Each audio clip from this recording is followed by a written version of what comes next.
2, 1. Good morning. This is Animal on Control. Welcome to the voice chat. These calls are pre-recorded for upload to social media, and by joining a call, you're consenting to being recorded. Anyone wishing to join a call should email me at animaloncontrol@gmail.com, and I will reply with instructions. Today's topic, dog noise pollution follow-up, half-assed dog laws, dogs in gyms, and potpourri. Joining me is Joe from Animal Abuse in Hungary. What is up? Hello, everybody. How's it going?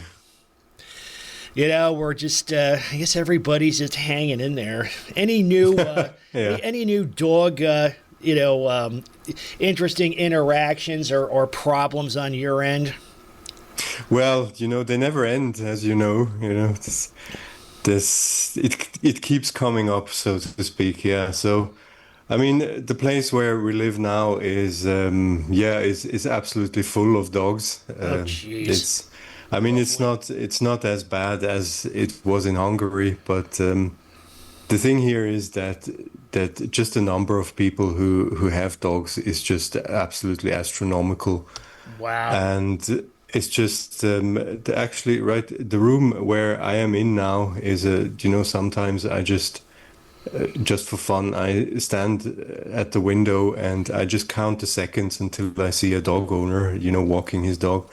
And I think I never had to count for up to more than 30 seconds. And then you see at least one person walking their dogs.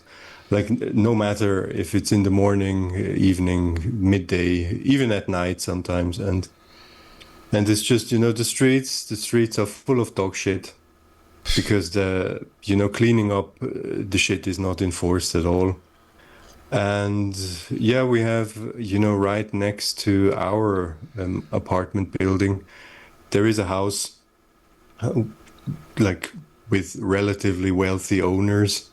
And they're rarely ever here, but when they are, then you immediately notice them because they have a stupid dog that is just barking all the time. God. And no matter if it's, usually in Austria, there is a law that on holidays and on Sundays, you have to be quiet. You're not allowed to make any noise. Like, you're not allowed to mow your lawn or indulge in any activity that causes noise.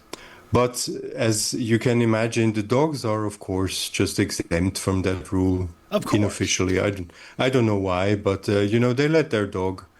They're sitting outside on their patio, and the dog is just going crazy on Sundays, and they don't give a shit.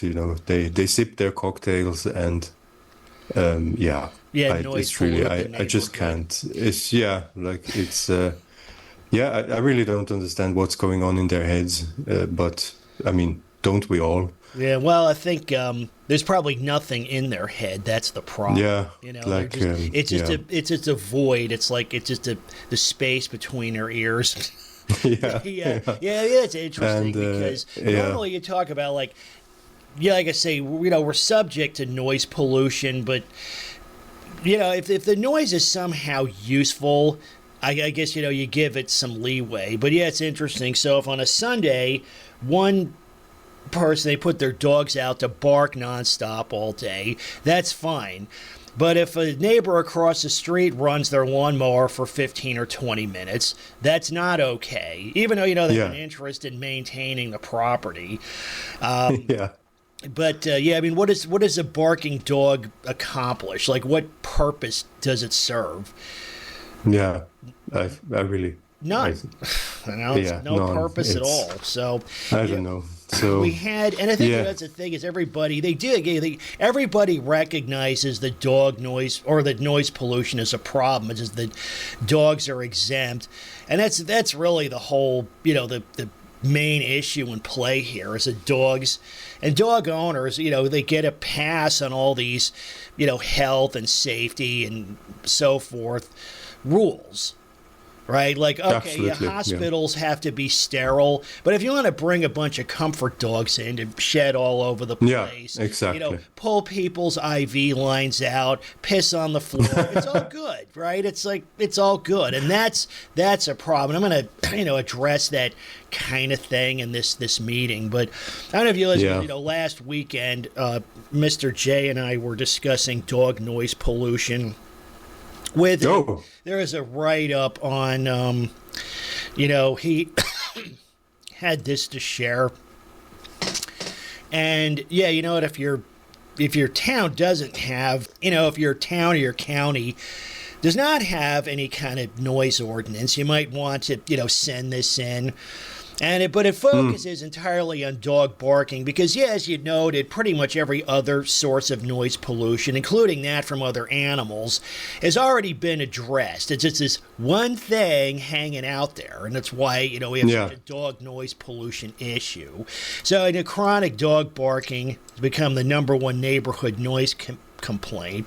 The municipalities, not just across the United States, but the world. I mean, this is a big problem. They don't want to address it, they being authorities, even though there's an opportunity for them to make a ton of money. I mean, probably our city governments could become self-funding just by fining these people. Although I'm sure there's probably a diminishing return on that, because if these, dog laws were actually enforced, what would happen is, if dog owners were actually held accountable, fewer people would own them. So there'd be the people that did own them would not be the worst of the worst. Once you clear out the low-hanging fruit, I'm sure the revenue stream would drop off. So this is very interesting stuff. I was going to post a link to this. I'm not really sure how to get this out there, but this interesting stuff. But what was interesting about this was last week I mentioned many communities do have noise ordinances, often pertaining strictly to animals. Of course, we all know what animal makes lots of noise, and not only does that, but is allowed in all these places, because again, other noisy animals like ducks, geese, roosters, they're already zoned out. So it's not like, say, okay, your neighbor has ducks, and it's not like somebody needs to prove that they're a nuisance. You don't, because they're not allowed at all. They're just, like one phone call to code enforcement and boom, gone. Doesn't matter how well behaved they are.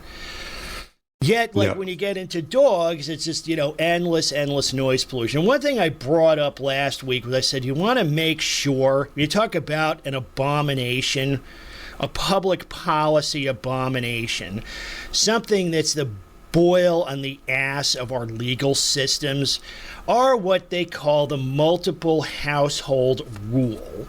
So let's say you were to complain about your neighbor's barky dogs.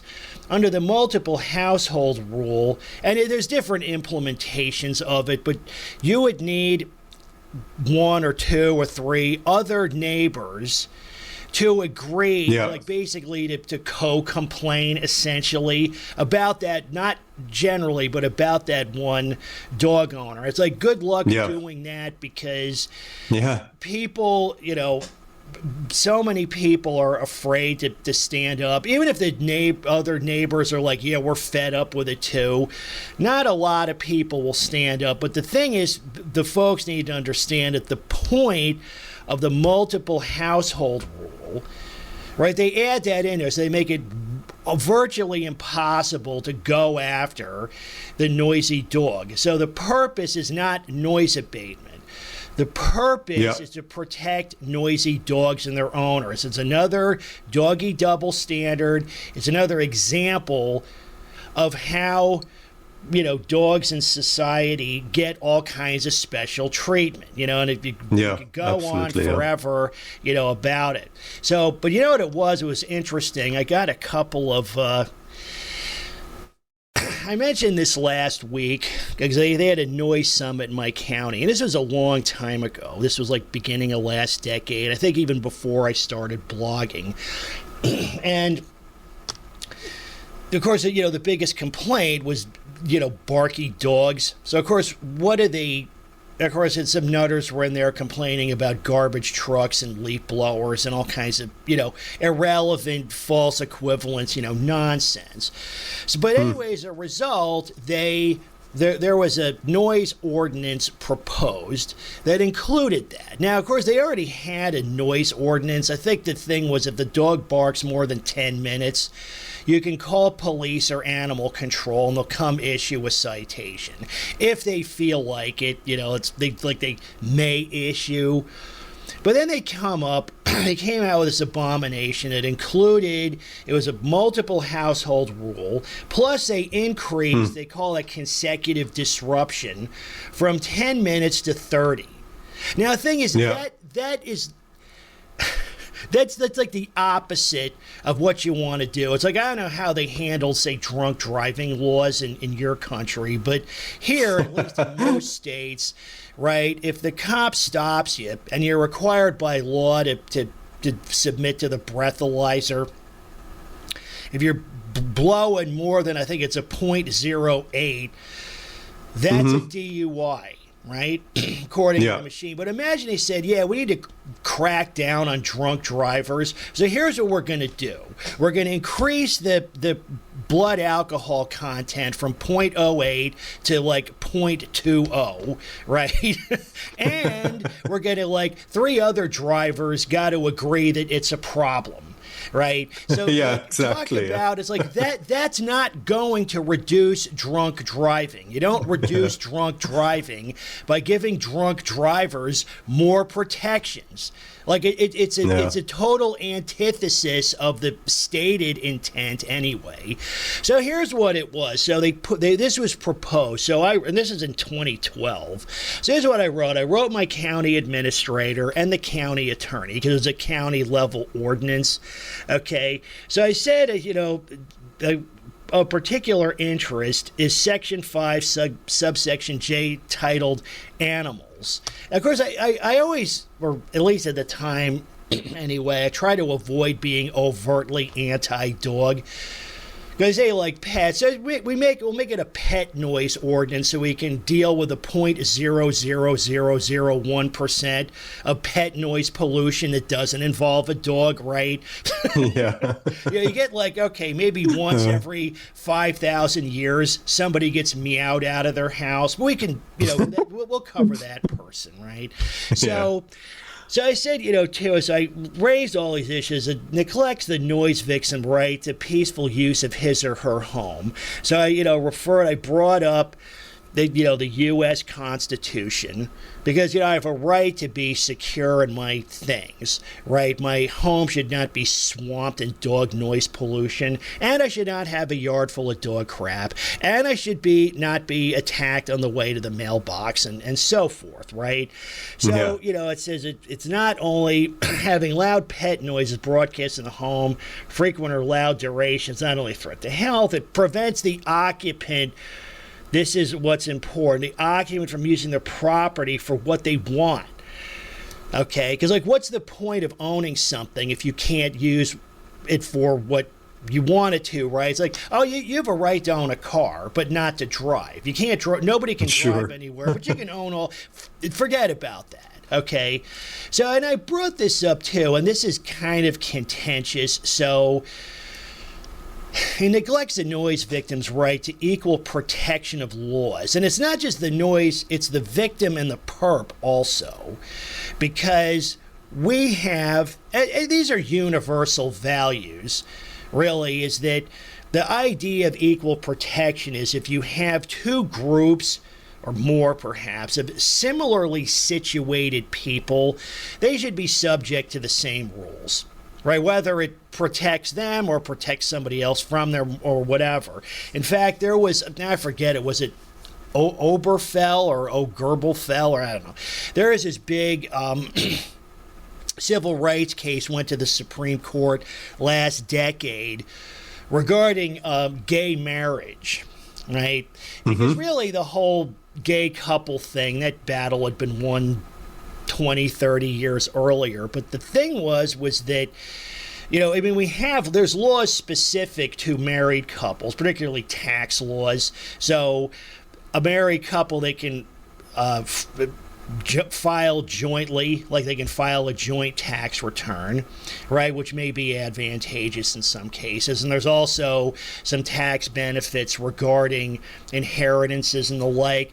So, but at least at the time or before that, that only protected hetero couples. So the gay couples came in and said, hey, we want to be subject to the same rules as, the opposite sex couples. And there was, and it went to the Supreme Court, and the Supreme Court said, you're right. So, I mean, it was a 14th Amendment or an equal protection case. I had some ADEP retard tell me that the 14th Amendment only applies to race. And it's like, no, it doesn't, per the example given. So the thing is that I think that not just this, but maybe not all, but many of these doggy double standards violate our right to equal protection, not just for the perp, but for the victims also, right? Because I said, the other thing, too, is, they wanted a 30-minute rule and multiple household rule represent a clear double standard when dealing with loud noises generated by pets. This is important, too, I am unable to find similar rules any of the other subsections, right? Because they don't do that, like the consecutive disruption, the multiple household rules. Those don't apply to people, again, with loud music, firecrackers, after-hours construction work, right? Because, as you noted, too, it's like a lot of times, if somebody wants to jackhammer up their driveway, first of all, they probably need a permit for it, and that's restricted to certain hours. You can't tear up your driveway at 2 in the morning. Because, again, it's disruptive to the community. So what I said was, therefore, it appears that a vastly different standard applies to pet owners as compared to the standard applied to fireworks enthusiasts or rap music aficionados, right? So, because that's the thing, it's like, again, the dog, it's only pets. Well, it's like I said, it's only pets, but pet means dogs.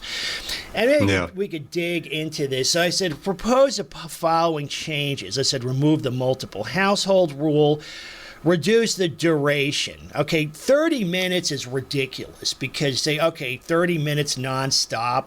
It's probably very few of them are going to bark for 30 minutes without a break. So if the dog barks for 20 minutes and stops for 30 seconds or 5 seconds even, I guess, then the clock resets. Now that's covered in this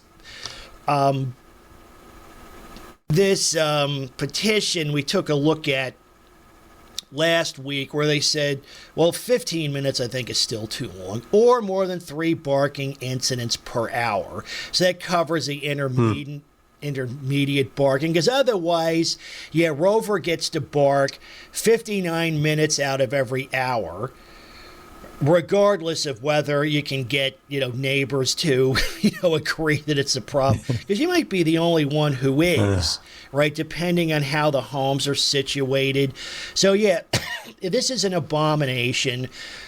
It's a boil on the ass of our legal system. And it's something where, it's another one of those really bad dog laws that really does nothing. It's actually the effect is actually negative. In other words, it's designed. I mean, it's not just sometimes you have unintended consequences. There's nothing unintended about it. The intention is to give more protection to dogs and their owners.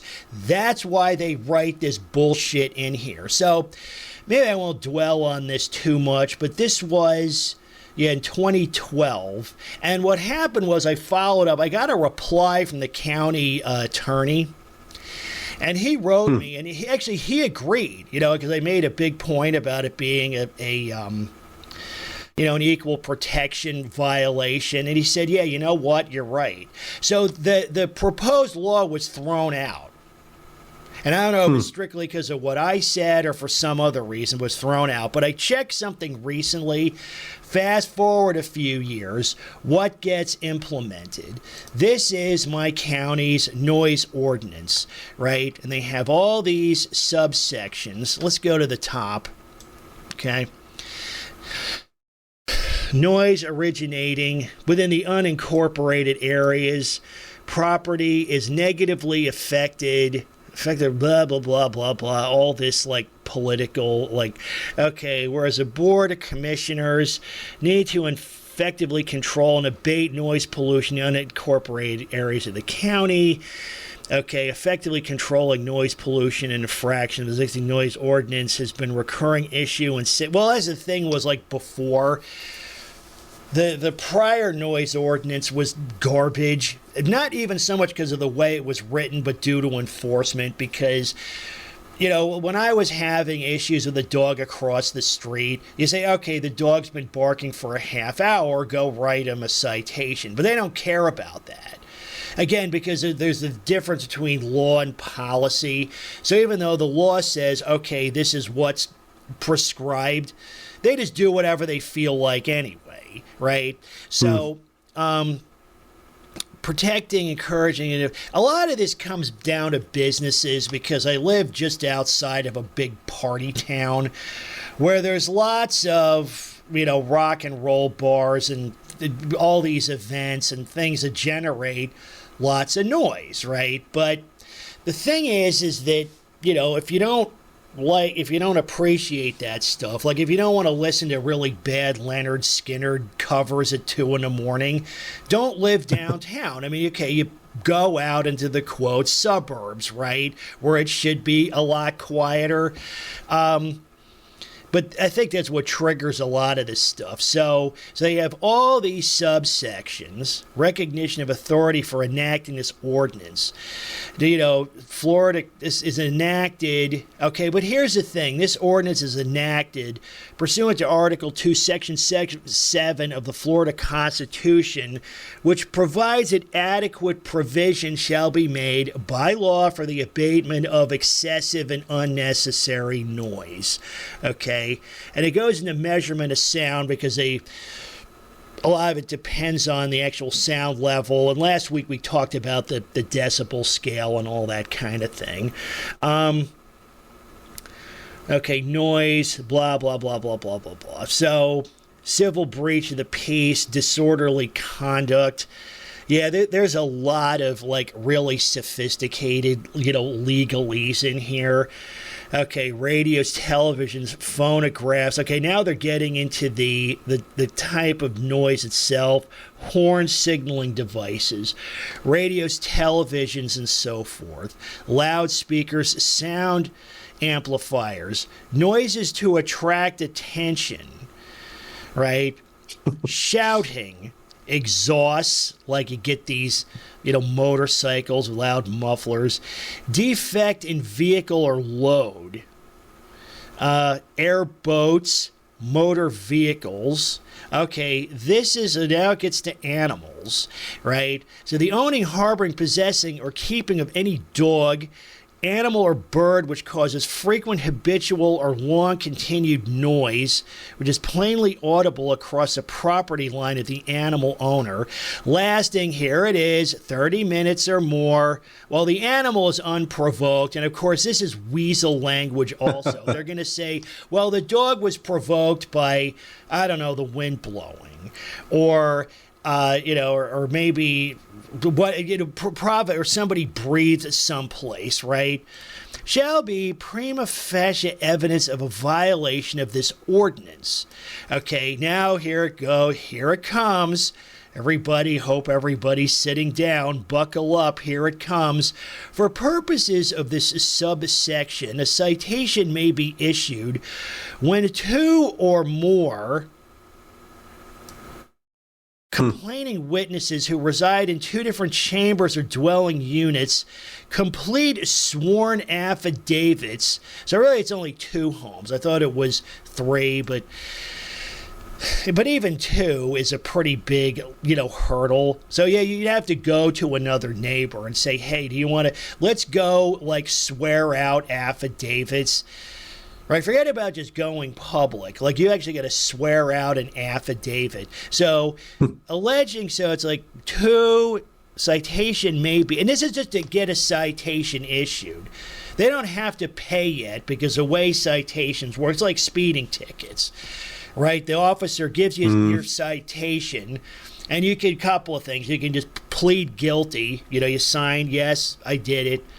Mail it in with a fine, or you can, contact. You can, go to traffic court and argue that it was issued inappropriately. So it's not like a fee will be collected. This is just the citation. It's just the accusation.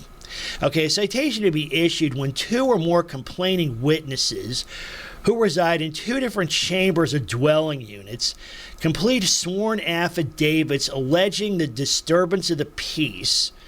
Now, this is a little bit better. A citation may also be issued when an enforcement officer witnesses the site violation. That's provided they want to come out at all. So I think it's still one thing that's good about this. So if a cop, rolls up, here's a dog barking its ass off, they don't need to go through that, multiple household rule. They can just write a citation right there. That's how I read it. But part of the problem is so many.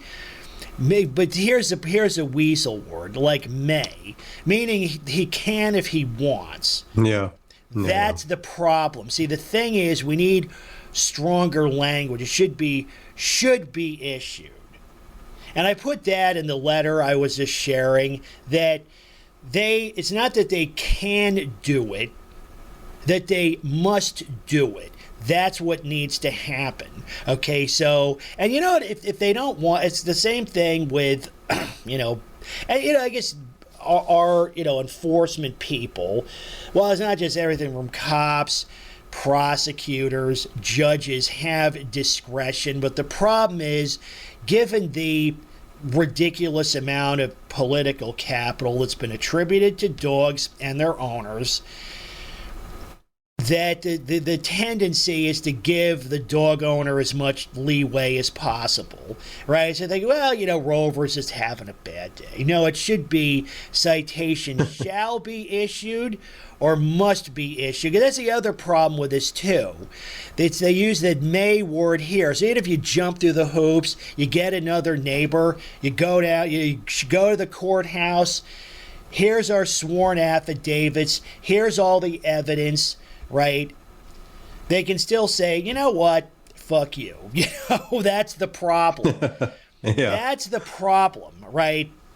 But one point I made this in my letter also, if you look at the word, I did a find on the word affidavit, and yeah, the only time it shows up in this whole document is under this, right? You don't need to do it for anything else, whether it's construction noise, loud music, fireworks, whatever, horns.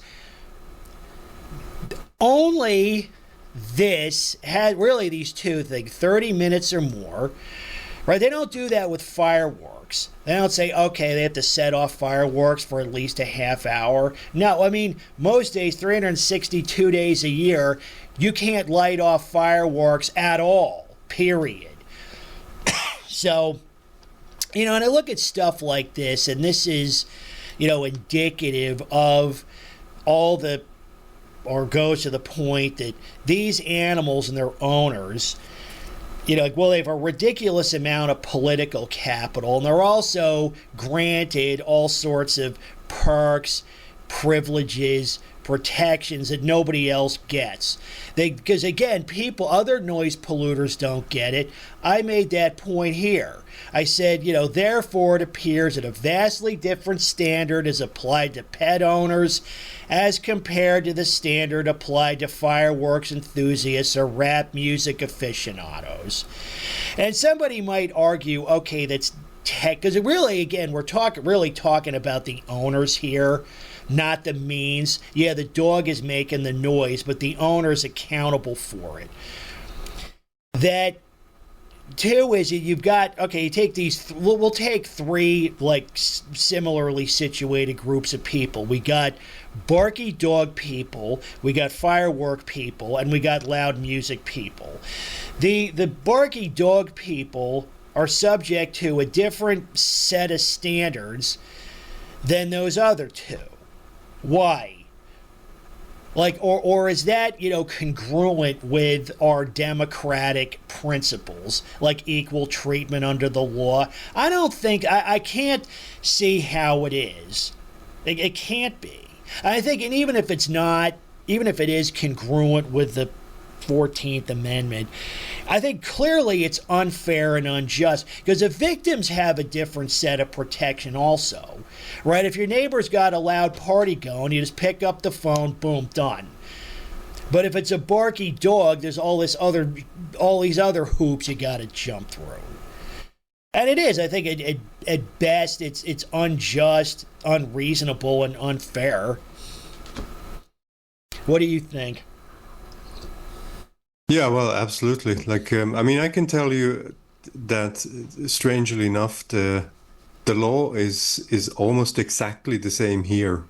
So you also have this multiple household rule. Ugh. And like in Austria, it's like everybody knows that it's absolutely pointless to complain to the authorities regarding the barking noise or the dog noise in general, because you have to jump.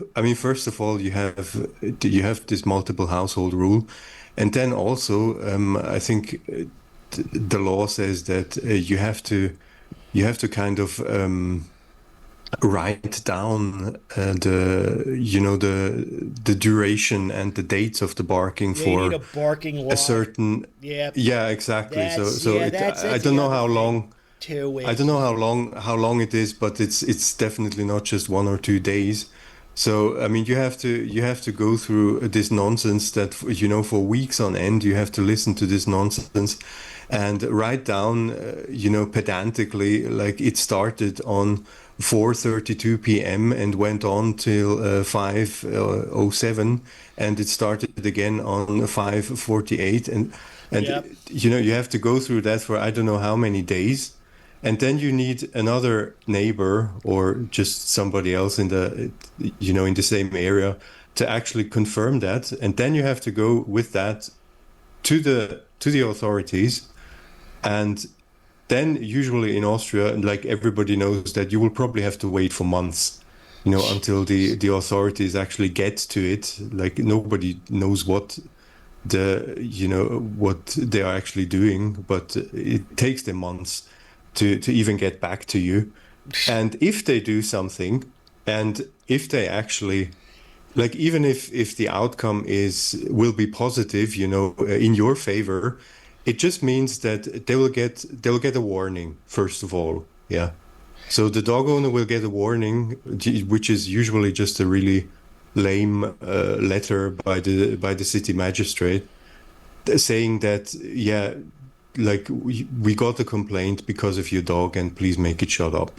Yeah. And that's everything. So, and then basically the owner has I think he has like 3 months time or something to make it shut up.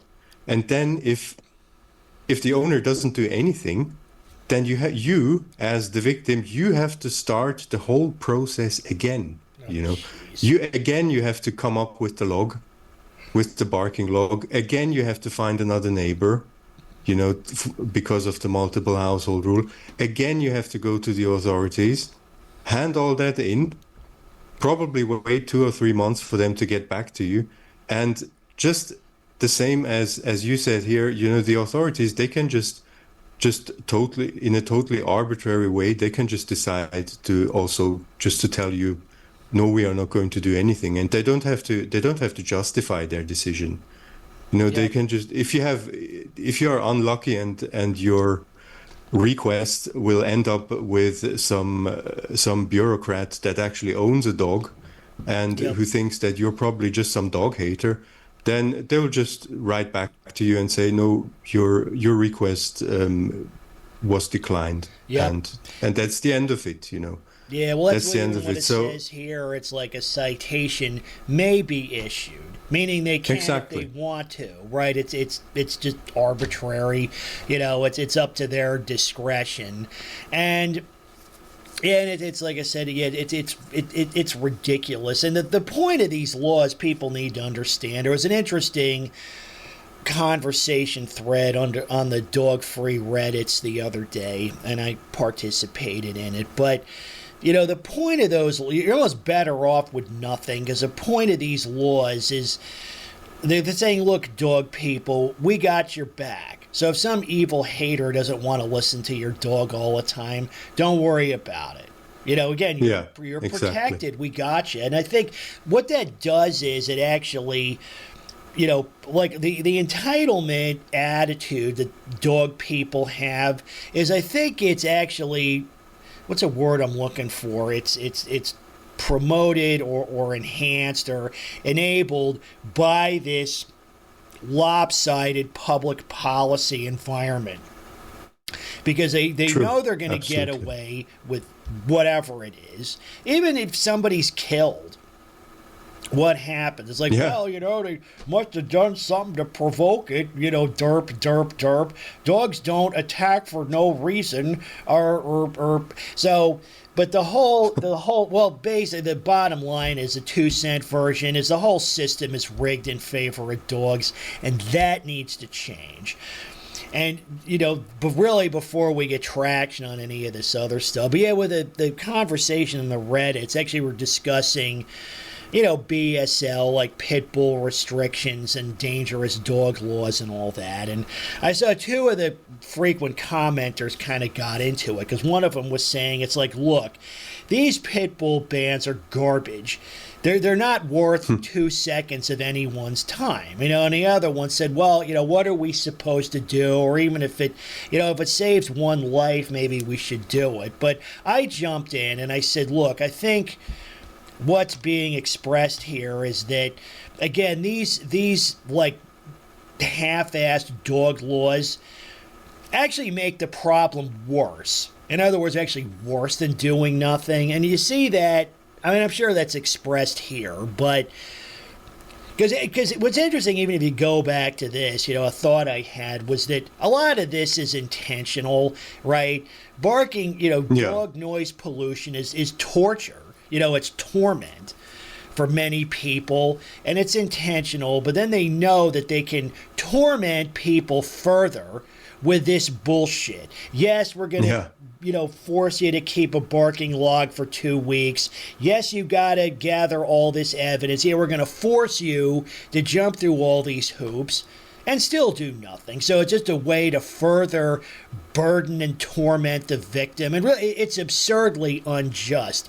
That is not how laws are enforced. Like if you go back to my drunk driving example, okay? So clearly this is not, these are what you described or what's being indicated here that's on the screen. This is not the purpose of this is not noise abatement. It's basically to, you know, promote owner entitlement and further torment the victim. And it's totally unjust.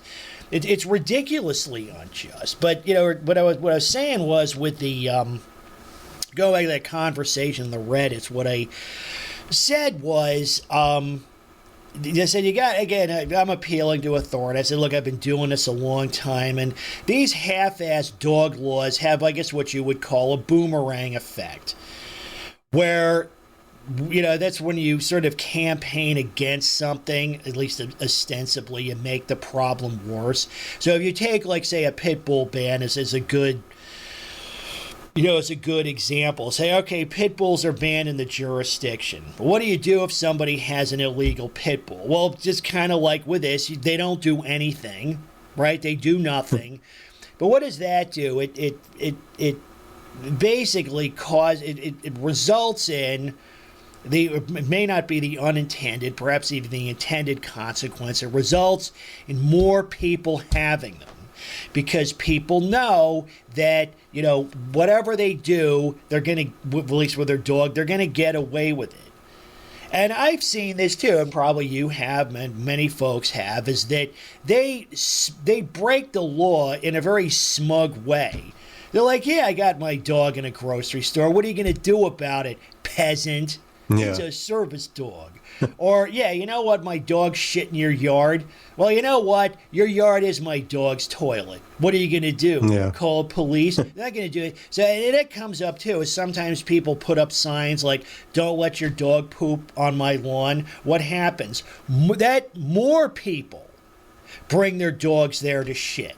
Yeah. Okay, exactly. That happens a lot. So that happens with this dangerous dog stuff. It happens with barking. It happens with, dog restrictions, right? Because you got to, this is what I said in the conversation, you have to understand something, that this is not just some civil dispute. This is I don't know if I'd go as far as to say it's a war, but it's adversarial. Definitely. And we have an adversary that is, not just they're entitled, aggressive, belligerent, and they're some of the most defiant people around. Now, I'm not speaking out. I emphasize this. I'm not saying that an anti-barking law or a pit bull ban or whatever is a bad idea. In theory, they're great ideas. But the thing is, they're counterproductive unless you add some real teeth to them. Okay, that they need to be readily enforced, and there needs to be real penalties applied to people that are out of compliance. Okay, because otherwise they're just going to do more of it. Okay, you're just inviting them to do more. That's what's being expressed here. So they write in all these protections. This should be called a pro-barking law. I mean, that's the thing, is in this space, a lot of this stuff is a sham. Like, remember, they have, it's an event here. I don't know if it's worldwide, but there's the Dog Bite Prevention Week. You remember that? They have one every year. I do. It's interesting how dogs are the only animal that have a bite prevention week. But but if you read it, because I don't know if you were on the call. I dissected it in a monologue and maybe on one of these calls. That, well, really, it's a sham. Because how does it start out? Right? You say, okay, Dog Bite Prevention Week, but it starts right out of the gate. They get right into what's important. Dogs are man's best friend that give unconditional love. Yeah, and are like awesome companions and the best thing ever.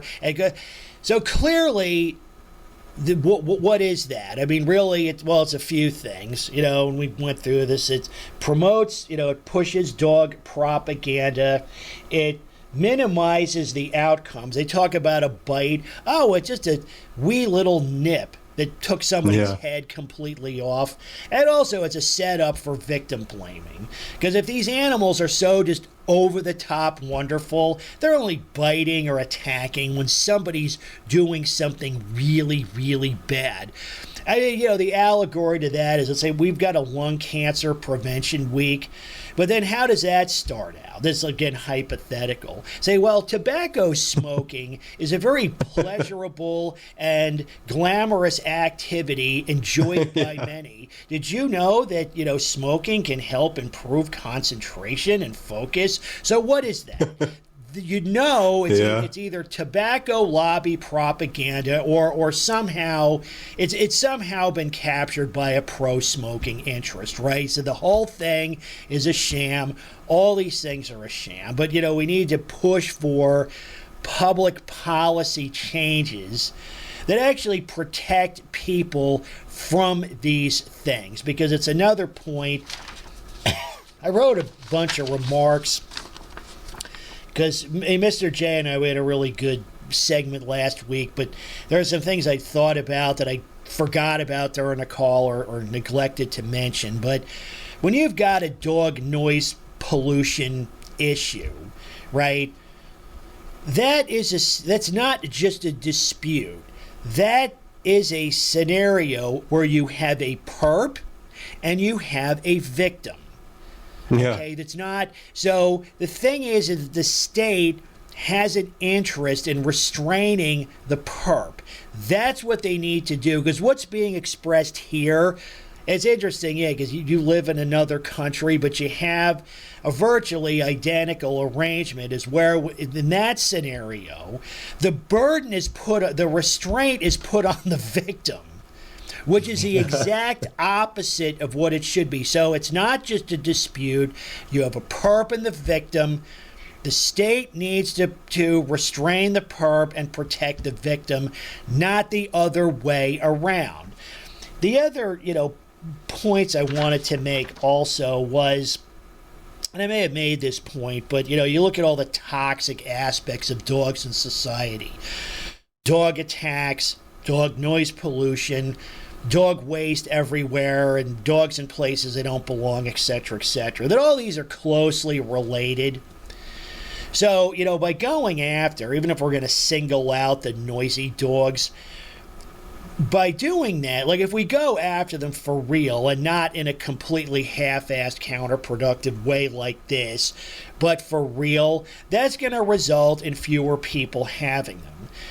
Fewer dogs in the neighborhood, means less dog noise pollution, fewer dog attacks, less dog shit everywhere, fewer dogs in grocery stores and movie theaters and the like. So it sort of indirectly helps all these other problems too. And it, solves or at least mitigates a real problem. What was the other thing I had here? All those is like, it makes, you crack down on nuisance barkers, it makes owning a dog harder to do. See, right now with all these special perks they get, there's really no downside to owning one of these nuisance animals, okay? So, like I said too, this is not it's not a scenario where it's a dispute. There's nothing to dispute. So if you've got a neighbor dog noise polluting you, it's not like, well, let's have like a mediation. No. There's nothing that needs to be discussed. What needs to happen is they need to shut their fucking dog up. Period. Conversation over. And if they don't, then maybe, they should pay fines. They should have their dog removed. They should maybe go to jail in some, extreme cases. That's what needs to happen. Burdening the victim just makes the problem worse. It makes the scenario even more unjust. So, any thoughts on that? Yeah, well, the thing is that, we know that the laws are designed they're probably designed by dog owners. Oh, absolutely. And they're designed to protect dog owners and all of that. It's funny that, like, no matter where you go, like if it is the US or Europe, or you could probably go to Russia or Australia, it's probably the same everywhere. And so I really don't know what to do about that. This is like, I don't know about the authorities in the United States. Like, I never lived there, but the authorities here have, like in Europe in general, but especially in countries like Austria or Italy or Hungary, the authorities have just the worst possible reputation. And like everybody, like if you told anybody to contact the authorities about something like that, then you would just be laughed at, because like nobody has any trust in the authorities or any confidence that anything is going to happen. So to take the legal route, the only thing you could do was probably if you have a lot of spare money, then you could get yourself a fancy lawyer. Oh yeah. And let the lawyer do the work, and that might probably attract a lot of attention as well. But that will probably, here in Austria, you would probably attract a lot of attention, but it would mostly be negative attention, and you would actually have to be prepared to to get doxxed and to have your probably your windows smashed and your car tires slashed by dog enthusiasts. So do you really want to go through that? I mean, it's I mean, as you said before, you know, like we are not dealing with civilized, with civilized people here. Like, I mean, it's been said a lot of times that, like, dog owners, they always have this kind of Neanderthal features and this kind of character of Stone Age people. As you said, you know, they're belligerent. They often have violent tendencies. They are extremely defiant. They're extremely inconsiderate in most cases. So, I mean, I really don't know what, how to handle that. I mean, you could lower yourself to the same level here. But part of the problem is, if you respond in kind, I heard something came up recently where somebody did that. They recorded the dog noise and then blasted it back into the dog owner's house, but they got into trouble. Brilliant. Yeah. But sometimes, usually say like legally that's a bad idea. But you said something just now that's very, very interesting. Is that these dog laws are written by dog nutters, and they could maybe even give the our political executives and the legislators some slack, because you say, okay, you're the county executive or the mayor or the governor, and you get all these complaints, right, about whatever, this nuisances, the problems created by these animals. But often, what do they do? I mean, if they call in, quote, experts, right? Right, but who are the experts? Well, they're dog cultists, right? I've even heard it. I don't know if you've ever heard of Letty Van Cavage. Letty Van Cavage is, let me bring her up for a minute. She's a pit nutter agitator. Although, too, she agitates against all dangerous dog laws. So you say, okay, we won't be racist and discriminate against your poor oppressed pibbles, but we're going to put some laws on the book stipulating to say dogs that maul and kill, the dog gets put down, the owner is charged with assault or negligent homicide or whatever. She resists that, which proves that when they say, oh, well, it's not the dog, it's the owner, they're lying. Not so much that there's no truth to it. Yes, the owner has culpability, but they're lying when they say that. But, Letty Van Cavage is a pit nutter activist, right? So you have this most misunderstood breed of dog. They're just dogs. They're not werewolves. Actually, if they were a werewolf would probably be an improvement, but that's another point. But apparently, she's one of those people. Like, somebody told me it was one of these, because, about half of U.S. states have preemption laws, which is sort of like a civil rights act for dogs, meaning that you can't discriminate against a dog or a breed of dog based on the dog breed, right? So any law, it's like equal protection for dogs. So any dog law that applies to Chihuahuas should apply to all dogs, right? So, that makes it easy. Well, let's ban them all, right? That's breed neutral. But she's been given the opportunity to actually write these preemption laws. But that's the problem. Oh, great. What happens is people like this, and who knows, like, she's an expert. Like, how is she an expert? She's a lawyer, but how is she an authority on this? What makes her an expert? Where and how has she actually made anything better for anybody, really? She doesn't even make things better for the dogs themselves, because I don't know if she does, but I think she agitates for no-kill policies also. Yeah, Best Friends Animal Society.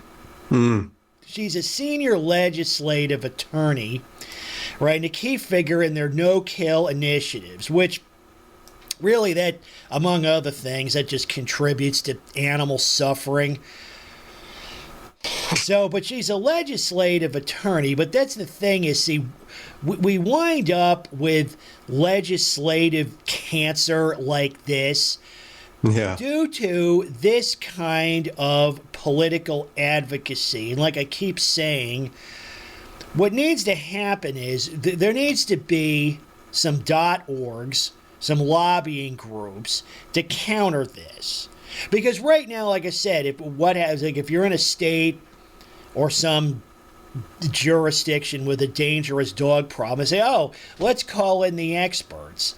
Well, who's the expert? Well, it's somebody like her, right? And what does she do? She says, oh, I got the solution to your dangerous dog problem. Let's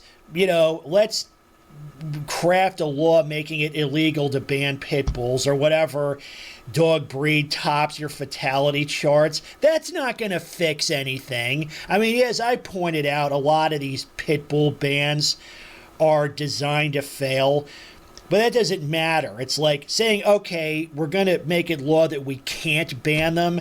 That doesn't make anything better either. That doesn't solve anything.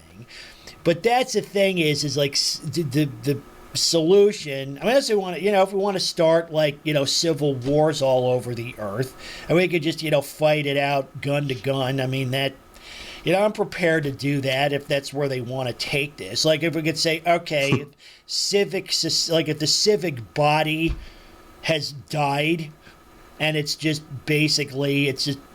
the rule of the gun or whatever, the strongest survive. It's like, all right, let's settle it that way. I'd like to think we're not at that point yet. Because like the point I make too was like this kind of thing, this arrangement is fundamentally unjust.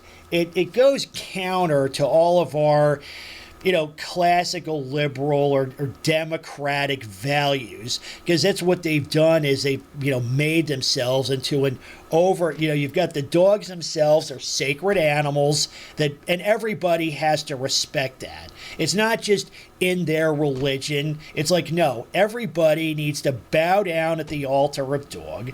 And the owners are like, I don't know, some kind of high priest caste or whatever that can just do whatever they want. And like I said, it's unjust, it's undemocratic, and it needs to end. But I think the thing is that right now, all we've got, it's completely one-sided. All you've got are like Best Friends Animal Society, Bad Rap, the Humane Society. You got all these groups agitating for dog rights. You want to see, you want another black pill? This came up pretty recently. Whoops. This came up. So, judge in New York State rules dogs are family members. Okay, let's see what comes up here. Okay. Yes, a New York judge ruled in June 2025, ruled that a dog could be considered an immediate family member for the purpose of recovering emotional distress damages, a legal first in the state. This decision by Brooklyn Supreme Judge, blah, blah, blah. Dogs evolved from the societal norms, moves away from the traditional view as dogs as mere property. The ruling was in a response to a lawsuit filed after Duke was hit and killed by a car, allowing his owner's mother, who witnessed the incident, to seek damages for her emotional anguish. It's like, wah. But that's the thing is, it's like, is this... That's... oh, God. This sounds like a good law, right? But I'm sure this would happen. Well, I have the first question that I would actually ask is, like, how did the dog get run over anyway? Like, did they not have it on a leach? Probably. Well, boo-hoo. Well, boo-hoo. Well, I know, so like, whose fault is it then, yeah? Yeah, here, because I actually asked, I talked to Animal Control about this, is that here, right, it actually, if a dog is hit by a car,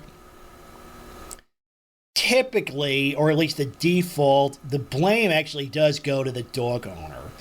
Because, like, let's say, and people talk, this comes up, like, if you're driving, let's say you're driving, I don't know, a Corolla or a Civic, you're going 75 miles an hour, you hit a large dog, like you hit, say, a St. Bernard, that is going to seriously trash your car. You've got real damages.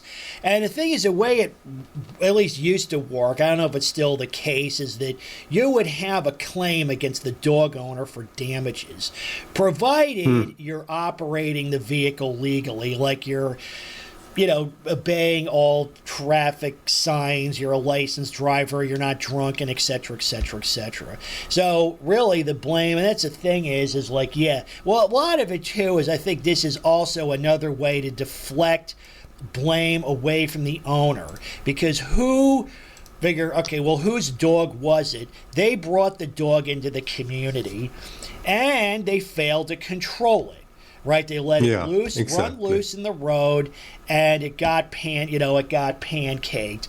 As we say, it got like turned into road pizza. The owner is culpable in that.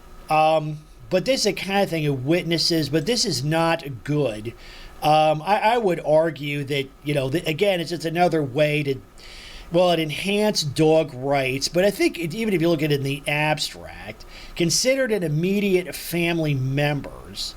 So that's a problem. It's sort of like it says a dog. Why is it only dogs? Like, can horses and cats and rabbits be considered family members also? Or is it just dogs?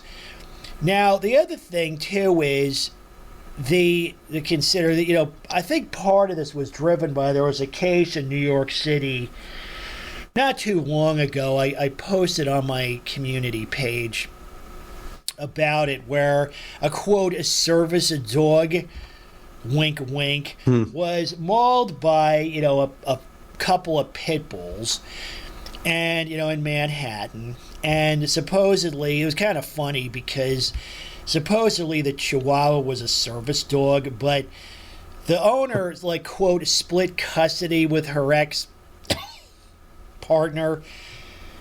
So, like, how does she function on the 3 or 4 days a week that she doesn't have a dog? Yeah. Does she just like curl up in the closet and suck her thumb for 3 days straight? Because, again, that's a rationale for bringing these things everywhere, is they cannot function without the dog for even a minute. So how does that work? But it was funny when they reported that. Maybe I'm getting off on a tangent, but it was kind of funny. Where the way it was reported was, said, okay, here's a contest. How many times can we put the phrase service dog in a paragraph, right? We're going to pay you like $10 for every time you use it. So it says, like, a service dog that was being walked by its service dog handler that had a disability, required a service dog, was walking their service dog when a pit bull attacked the service dog that was being walked by its service dog handler, right, injuring the service dog. So the service dog handler, they required the service dog due to a disability requiring a service dog, took their service dog to a veterinarian. The veterinarian then treated the service dog, which again was a service dog required due to a disability, that treated the service. So it's like service dogs, but funny that went away because a lot of people were commenting. It's like, if she's not even in custody or have custody of the dog half the time, how is it a service dog? So it's like fake service dog. But that came up also in that case, was like, okay, well, the funny thing is that they're claiming the dog is a family member, but according to AAiH laws, that a service dog is a working animal. Like, it's not, well, it says it's not a pet, but it's probably not a family member either. Like, who would use a family member as like a wheelchair? Like, yeah, I'm going to bolt like some wheels to your ass and sit in your lap, and that doesn't work. So, but I think that came up in that case also. But usually I say, like, you know, screw those people. But what came out of that too was all these public meetings, and what they're doing, or what they're agitating for, is, more protections for dogs. A dog tearing another dog or whatever animal, tearing up it's not like tearing up a piece of property. It's not like they destroyed a chair or a piece of shoes. This is a family member. It's like my son or my daughter. So they say, okay, that's how we're going to, going forward, that's how we should contemplate dogs, again, because the protection is not attributed to any other animal or owner. So, if a dog kills your horse or your cat or your rabbit, you know what? Go fuck yourself. Go drink gasoline and then find a tall building and jump off it, because nobody cares. Oh, but if it kills your dog, we're going to go after them. We're going to get justice for Rover. I freaking hate these people. But what they're doing is they're agitating for, for a situation that will make the problem worse. Because you know what? I'd say to her, you know what, lady? If your dog is your kid, so is that pit bull. So exactly. They all, unless you want to say that, okay, here's 300 dog breeds recognized by the various kennel clubs. Which one of these are like family members and which aren't? And you know what? That debate could go on forever also. But they're agitating for this environment that actually makes their lives worse. They're the same kind of people that agitate against oversight for service dogs. Oh no, my Rover is a service dog because I say he's a service dog. But then when their dog gets torn up by another fake service dog, they're like, wah. Well, it's like, hey, they said, just like you get the last word, so do the rest of them. And that's it. So, I thought that's... Oh, sorry, go ahead. Sorry, that's still... I'm still chuckling. But, all things considered, that is still kind of the best possible outcome for, we can just watch them tear each other apart. I have no problems with that. And, that's exactly what happens when you have Stone Age people against, fighting against other Stone Age people. It usually ends in blood and death and destruction. And, if they just did it to themselves, then I would have no problem with it whatsoever, Yep. But, as you said, that's they also inflicted on everybody else who did not ask for this, And so I was also thinking that, it's an interesting legal question then. Would you actually, if those two pit bulls, if they killed that quote-unquote service dog, then, we could take it a step further, and then we would have to charge those two pit bulls with manslaughter, wouldn't we? Yeah. And then, why not bring out the electric chair then? It's brutal, most brutal and horrific manslaughter. So death penalty, I would say. Just treat them like humans, and then well, the thing is, where do they want to take this? They want to attribute. Well, the thing is, they don't want that. Well, they kind of want it, and they don't, because they say, they raises a question, do dogs have due process protections? Right? And it is, maybe you could argue that they have some, let's say if a dog mauls somebody, you probably want to at least determine, do you got the right dog? You need probably probable cause or preponderance of evidence, but they want a full reasonable doubt standard where, it goes all the way through the system. And this has happened. Yeah. This has happened. So, but that's another one of their big bait and switch routines. They say, okay, let's say the pit bull kills a chihuahua. Bringing the pit bull people are going to argue, okay, that's a person with rights. It's a family member, right? That's a person with rights. You can't just summarily delete them. Yeah. He's got, like, he's a person, Exactly. he's a right to, full due process with a reasonable doubt standard. So the whole thing is to be fully adjudicated. So it goes all the way through the system. But then when it's like, okay, like you said, now that it's time, it's been fully adjudicated. Both sides made their case. You got a big prosecution team, a big defense team. But then when it comes time for the dog to be held accountable, now it's not a person. Yeah, exactly. Right? Now it's not it's just a dumb dog that had no clue what it did. That's what happened, back when I was blogging. I probably put out 24 blogs about Mick the Mauler, and I still talk about Mick. So I was obsessed with the case. But that's what happened is Mick, 5-cent version, Mick mauled a kid. His owner didn't fight for the dog's life. He just dropped him off at the pound, signed a paperwork. He relinquished all his rights. He was done. Okay. So the county was just going to put him down. They were just going to juice him. But then that's what happened was again, it was one of these animal rights groups, or really dog rights groups, called the Lexus Project, got involved. And basically advocated for the dog. And they said, yeah, we don't do that. The victim survived with pretty serious injuries, but survived. So we don't do that to human perps, right? Because they say, look, even the infamous Ted Bundy got his day in court.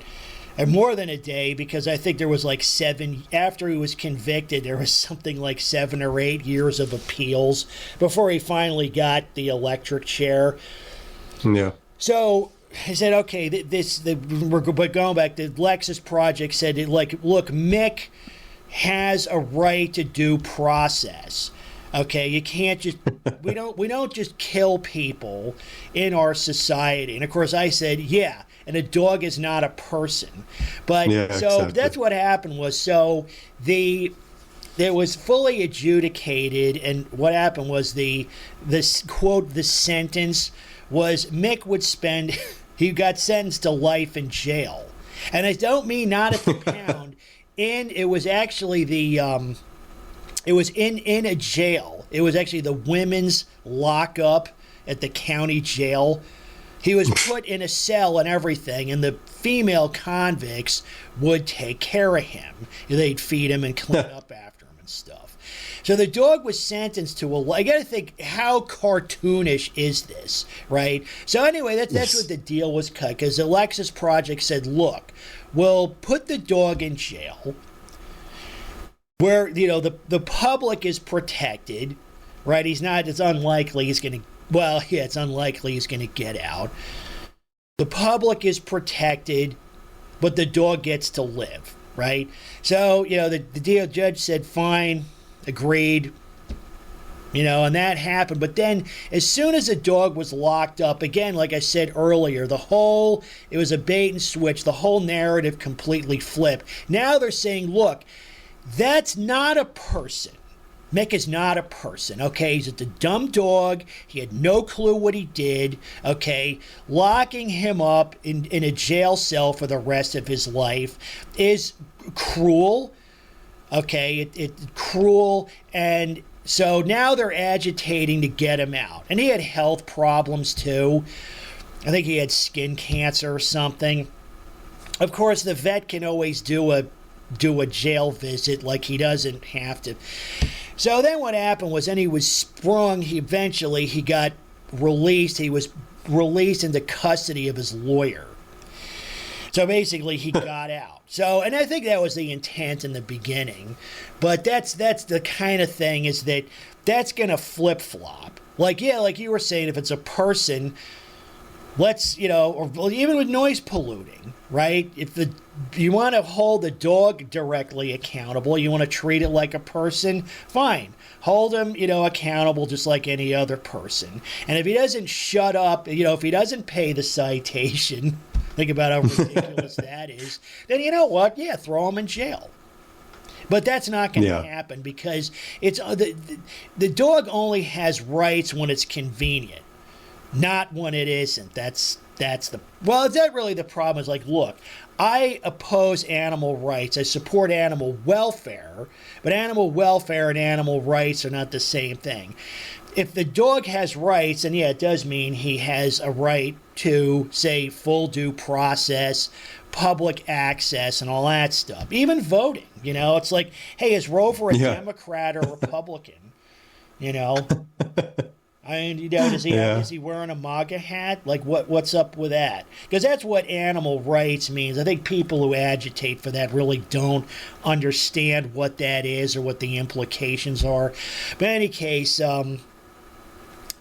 yeah, this is not good. But what, you know, what's needed is like, you know, we need to, and I've talked to you about it and a few other folks. What's needed is there needs to be an organization that can counter lobby against this stuff. And really it should be headed up by a lawyer or somebody who with a background in political lobbying that, again, can agitate to change laws like this.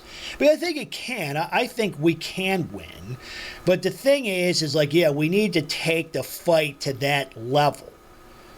Yeah, right absolutely. Now it isn't. Yeah. Like they you know, they get what they want because there's no organized resistance to what they're doing. And actually we have a big advantage. The advantage is we're right and they're wrong. So that, you know, we got that in our hip pocket. So yeah, but the thing is like, yeah, so far nothing like that exists. Something else came up. I know, do you want to discuss that any further? I had one more topic I wanted to, well, it's more service dog bashing, but yeah, sure, go ahead. Yeah, this was, shout out to Huntress. She was invited to this call but couldn't make it, but she passed me this. This was basically, I guess, some bodybuilder got kicked out of, I think it's a Planet Fitness, or their service dog got kicked out. But I like this too. It's like, I'm an employee. If you can't go to the gym without the presence of your precious fur baby, then exercise at home. Okay, and before all the it's a service animal weirdos pile on, give me an effing break. You show me, I like this, a bodybuilder with a crippling disability, and I'll show you an asshole exploiting the AAiH because they worship their pet. People have allergies. People have phobias. Leave your stupid ass dog at home. It's not only that, but I mean, a dog in a gym is a freaking disaster. Imagine you're doing, I don't know, because I have a weightlifting background. Imagine somebody's doing heavy squats and the dog jumps up on them. Yeah. You could talk about, you could cripple somebody by doing that. That is, and I'm telling you, like, if that happened to me, man, I would never get done suing them. Never. Right? Never get done. I would fucking bankrupt them. And justifiably so. But that's part of the problem too, is, you know, a lot of places, including people who, you know, manage those facilities, you know, they're put, you know, they're intimidated. Oh, it's a service dog. It's a service dog. Wonder what this guy had to say. There's a video. This is a service animal. It's a registered service animal. I have a medical necessity to bring my dog with me. First of all, there's no such thing as a registered service animal in the United States. There's no formal registry anyway. I mean, there might be some. I mean, hell, I could just, you know, create a SQLite database and put a bunch of dogs in there, but that doesn't mean anything. Like, again, the point is that there's no formal oversight of these things. So let me go back up a little bit. Let me increase, where's the sound? Oops. Increase the sound a little. Can you hear it? Did you hear what he just said? I can hear it, yeah, okay, fine. Yeah. Registered service animal. I have a medical necessity to bring my dog with me. And you're telling me at Planet Fitness, their policy is that I can't have my service animal with me. How's that policy just general? So whose rule? Your rule? Because I've had it at 50 other Planet Fitnesses, and you're the only one that told me I can't have my service animal with me. Well, probably because I'm the only one that's not a complete, chicken shit piece of garbage. It's like you keep shaking your head, but I don't know if you understand that you need to call somebody and ask them, because the law, like the Americans with Disabilities Act, says that you cannot not allow me to bring my dog with me. Right. See, again, he's using the law as a bludgeon. You must allow this, you filthy peasant. How dare you question my... Just the entitlement is just off the charts. Yeah. Because that's the thing is, they are. I mean, people always they bring up, okay, it's like allergies and phobias, but that's just the tip of the iceberg. A dog or any animal really in a gym is a complete disaster. And you know what? They're not, and everybody should know that. Everybody. Okay? Anybody who doesn't respect that is an idiot. Like I was saying earlier, like if the dog jumps up on somebody doing heavy squats, you could permanently injure or even kill that person. So forget about it. Could even be somebody who likes dogs. No dog allergy. I don't like the word phobia. I put up a community post about that. You know what? An awareness of a real threat is not a phobia. Yeah, because a phobia is a totally irrational fear. Like a phobia is, say, to take like a Florida person who's so terrified of polar bears they refuse to leave their house. That's a phobia. Right, but say Warren is like, okay, is that dog going to jump up on me when I do squats? That's not a phobia, because there's a decent probability, maybe not 100% chance, but there's a more than a 0% chance that can happen. So let's proceed. It's against the law for you to do that. It's against the law. It's against the law. They're all about the laws when it protects them. It's against the law. Yeah. We all know it. Yeah. You filthy criminal peon. You understand? Shakes his head. No, actually, I don't get it. Like, it doesn't make any sense. I like how cool the employee. Oh, yeah, he's awesome. he just doesn't give a shit. Yeah. Is there somebody you can call, or you can just because you obviously don't know what you're doing right now. You're going to set yourself up for a lawsuit. Ooh. Well, here's the thing with the lawsuits is that if that goes in front of a judge, the judge can ask for documentation or, like I said, receipts, as Mr. J would call them, and say, okay, you say you have a disability. You say that's a service dog that's been trained to mitigate your disability. Fine, I want medical documentation and I want, training documentation for the dog. Let's go. And if you don't have it, then I'm going to rule against you. And that's happened multiple times also, because the law says that staff cannot ask for documentation. Yeah. But a judge can, and that's come up too. There's no dogs in the gym. According to who? To me. Yeah, but you don't own this Planet Fitness, and you don't make the rules. We don't even have contact with the owner, so you just have to follow the rules of the world. Yeah, but the rule is based by the government that says you are not allowed to restrict a person with a service animal. Do you understand that? We're not dealing with the government here. We're dealing with, everybody is required to follow the law, or your company will be sued. The law says this company is a public company. I have a membership. They have to allow people with service animals to enter the building and to access their facility. If they do not, then I can sue them because they are breaking the law. Does that make sense? I know, and you need to call somebody. Yeah, he just doesn't care. You need to call somebody. No, I don't. Don't care. Don't care. Like, take your stupid law. Well, the thing is, in a way, see, he's countering it at their level. Like, as if they always say, it's like, no dogs or no pit bulls or no barking. That's always their attitude. Is like, take your stupid law and shove it. And that's basically what he's saying. He's like, I don't care. I don't care what the stupid, unconstitutional, unjust, counterproductive law says. Like, it's legislative trash. Too good. Else, or you need to stop telling me I can't have my service animal with me. You have a nice day. I'll take the lawsuit. Have a nice day. So you're kicking me out of the Planet Fitness because I have my service animal. What's the location of this? This is brilliant. 5711 Erie Drive. Okay. And there's nobody you can call. Nobody on staff at the moment. And this is your policy at this location. Policy is No. But you're saying your company is telling you that you can't do this, and you're not acting on your own behalf. It has nothing to do with that. Yes, it does, because I want to sue the company.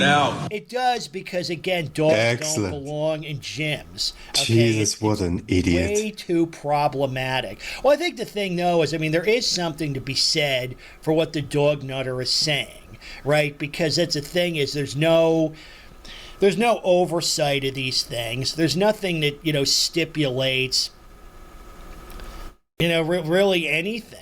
It's like, yeah, my dog is a service dog because I say it is. I guess the thing is, but this goes to how ridiculous it is. As per the, original comment, you show me a bodybuilder with a crippling disability, and I'll show you an asshole exploiting the AAiH because they worship their pet. And that's the other problem is there's no limits on what constitutes. Well, like, who's protected by these laws? Is it cripples like blind people? Or is it anybody with a health problem? Right? Is it somebody with a food allergy? Are they protected? What is it? Actually, I got a comment on that, too. Let's wrap this up. I want to sue the company, not just you. 5711 Erie Drive. No. But this is not your policy. This is your company policy. Is that what you're telling me? I don't have a company. I'm a staff. But you work for a company. You're not an individual just sitting up here.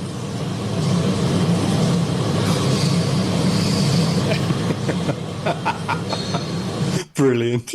Yeah. He just doesn't care. Yeah, good for him. Because he deserves a medal. Because that's, you can tell, like, that dog owner, he's used to using the law. You must obey the law. Yeah. Well, unless I'm doing something wrong, then the law doesn't matter. But when the law protects him, everybody has to stick to the letter. And he could get sued, but it's like, but that's what I would have said, because I would have said, look, pal. And it's not just the judge, too, but like because I've been involved in a couple of lawsuits. One thing you can do is discovery. In other words, you can access information about the plaintiff or the defendant that you wouldn't normally be able to access. So it's like, I'd say, you know what, pal, sue me. And you know what, I'm gonna find out everything about you, and I'm gonna prove you're a fraud. You're a fraud. You're abusing, you're faking a disability to get special treatment. Because you know what? That goes against the spirit of the law. It's the Americans with Disabilities Act, not the Americans with any kind of health problems act, right? So, two is like they say, well, you hate disabled people. Again, is somebody with a food allergy disabled? Or somebody who, some medical alert dog. Like, if somebody has to take a pill once a day, is that a disability? Now, some people might, according to, like, the, Mongolian, like, Institute of Health, it is bullshit. That does not meet the typical or the reasonable definition of such a thing. Right? You know what? If you're fit enough to go to the gym, you're fit enough to not need a service dog. Absolutely, yeah. And that's what's being expressed here. Jesus. What are the comments? That's excellent. There are dogs that detect diabetic incidents, cardiac. Yeah, sure. Yeah, and all this has bullshit. Been debunked. This has been debunked. There's really no medical science behind this stuff. And even that, too, it's like diabetes. I've known diabetic people, and they're perfectly able. I mean, it's a serious health problem that needs to be managed. I mean, my girlfriend has type 1 diabetes, and I actually asked her about, just out of interest, I asked her, like, have you ever considered like a service dog, or has that ever come up, with your doctor or anything? And she just looked at me and said, like this is absolute nonsense, and like no doctor here would ever recommend like one of these. I don't even know what it's called, like a diabetes diabetic alert dog. diabetic alert dog or something. I mean, you would probably, in all of Austria, you would probably have two doctors who would recommend them because they are just dog nutters, yeah, and they would just disregard all the medical evidence against it, and they would just tell you, yeah, dogs are great and everything, but like it just basically doesn't exist here. And Right. like, not even, it's nonsense. It's complete nonsense. And as far as I know, the United States is the only country where that actually exists, because it's being pushed as, just for financial reasons, because you have these dog breeders who sell them for absolutely astronomical amounts of money. Yep. And that's the only reason why they exist. There's no medical proof for any of their benefits. So that's total trash. I mean, I'm sorry. Well, It's because crap. that's the other thing too. Is there's no, well, among other things, like there's no standards or stipulations involving this. Like, I guess because the thing is, like, documentation. So to know from the video. Oh, look, Sue N is angry, apparently. Yeah. Like, Oh, yeah, she knows all this. how many comments did she write, actually? Yeah, probably. I look at all that. She's like, yeah, well, it's a service. You have dog to stick to the apologist. law. Yeah, Oh. well, that's the thing. Oh, yeah, you gotta. Well, the thing is, too, it'd be like, you know what, sue me. Because somebody who acts like this almost certainly is a fake.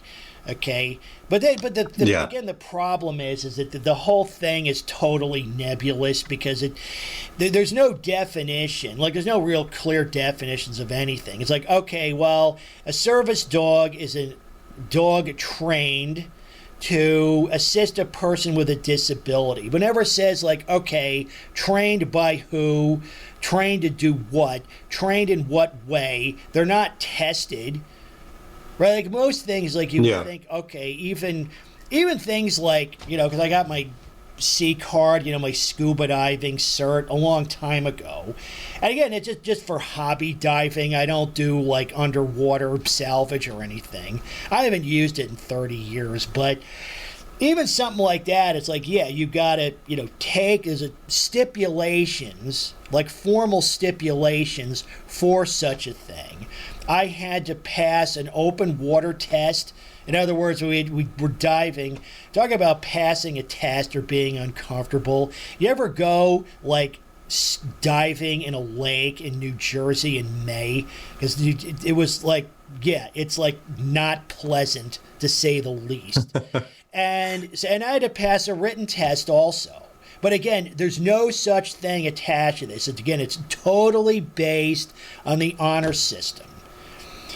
And so, yeah, you got all these, like, yeah, this Sue N is virtue signaling for them. But that's the thing is like, look, people, even if he gets some benefit from the dog, a dog in a gym is a tragedy waiting to happen. Okay, the health and safety of the other people needs to be a priority. That's been coming up a lot on the dog-free Reds. I'm expanding the argument out a bit, but why is it that the rights of the disabled are only a consideration when the disabled person has a dog? Right? Because it's mentioned here, too, is things like, fear of dogs, fear of dogs, dog allergies. That's not a consideration. Like I brought up before, let's say you've got somebody in a coffee shop with some fake diabetic alert dog. And they're fake. There's no scientific evidence backing them up. The electronic devices are vastly superior, and I expect a lot cheaper also. That's the other thing I wanted to maybe take a look at. Like, because there too is what is the cost of a continuous glucose monitor? And a lot of this would be paid for, no insurance, no problem. You got to be $49. Blood sugar watch for $80. That's like, you figure, yeah, I know Chef and I were bashing Servus Dawgs on one of these, and it was about a woman in North Carolina, and she was she was like your lady friend. She was a type 1 diabetic. Her church had a fundraiser. They raised $15,000 to buy her this diabetic alert dog, and of course the dog, it's like, basically it's a fail. She really liked the dog, so really she just has an overpriced pet. But, the dog would run and hide during thunderstorms, and it would get sick, and it was easily distracted and all that kind of stuff. The dog is vastly inferior to these kind of devices. Yeah, absolutely. I mean, there's no question. Vastly inferior. And it's just, the only reason we have them, it's cultural. We have them for culture. Yeah, totally. Yeah. Have them for cultural reasons.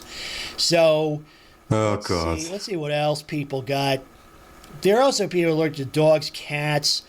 You want to go to a public gym, maybe consider them as well and leave the animal at home, or not bring a pet. Like, because the animal could be injured also, right? Like, say I'm on a weight, like one of those weight machines, and the dog sticks its head into the weight rack. I come down, crunch, Yeah. Oops. Again, who's accountable for that? Oh, I just killed somebody's family member, and it can be sued. Yeah, well, we know who's accountable for that, and we know who will be punished. For some There's two people, different their things. service animal is life or death. They have his name. Yeah, right. Oh, it's Sue. Yeah, I mean, Sue. Yeah, Sue is. Yeah. Dogs are not, the owners of these service dogs are not required to show proof. Well, actually, they're not. That's the problem. Every point you've made is wrong. Yeah. Many people who get on a machine, STFU dumbass, says the Patriot Pony Soldier. That's funny. And of course, she keeps posting the same thing over and over again. Sue, look, that's a good one. Yeah, are retarded. Also, there are dogs that lick their nuts. I'm stating AAiH. Well, it's true. I mean, I love the way, but they always hide behind the law. Like the law. I know what the law says, dumbasses. I actually read it out loud on some of these segments. The point is, it's a bad law. And you talk about bad dog laws. The problem is that essentially, is that by not requiring any proof, by not stipulating any requirements, it enables fraud. Because in theory, every dog in the country is potentially a service dog. There's nothing. Absolutely. I could go right now. I could go to the pound, pick up a dog, drive straight to the grocery store, and claim it's a service dog. Now, obviously, again, that goes against the spirit of the law, but the letter, no. I say, well, is he trained? But there's no requirements for the training, unlike, say, like to get a scuba diving cert. I say, well, I trained him on the way over, right? I mean, and the thing is, again, there's no requirements, there's no standards for it. I trained him, I made him a perfectly competent service dog. I trained him in 10 minutes, right? Just in the drive over, It's trained to breathe and bark and shit. Yeah. So here she goes again. Here she goes again. You don't go up against the Department of Justice, you filthy peons. You will obey our laws. Or else. paperwork. Yeah, well, he points out anyone claiming to have paperwork or be registered as lying. As a clear indicator, the dog is in fact not in fact a service dog as defined by the AAiH. Well, it's funny. Look, that guy even has his dog in the profile pic, but he seems to be like more on the reasonable side. Well, the thing is, because even this is I think what we would call a 90-10 issue, where it's like 90% I think agree with us, and that's kind of where the low-hanging fruit is. If we're looking for if we're looking to gain if we want to sort of gain a beachhead, so to speak, the service dog fraud is is a reasonable place to start, because even some service dog people agree that it's so it's a 90-10. True. Okay, violating the AAiH is a criminal act. The individual cannot sue the business. Actually, I think that's not true. I think they can, because like with a lot of laws, it's like even to go back to the barking, go back to this is separate from tort law. Like tort law and county ordinances are two different things. So even if it's impossible to get the authorities to do anything, you can still sue for private nuisance. But you brought that up. It's like, yeah, go pay a lawyer a $5,000 retainer and they'll get started. Well, actually, the good news is you probably win. But yeah, let's see what else these. Come on.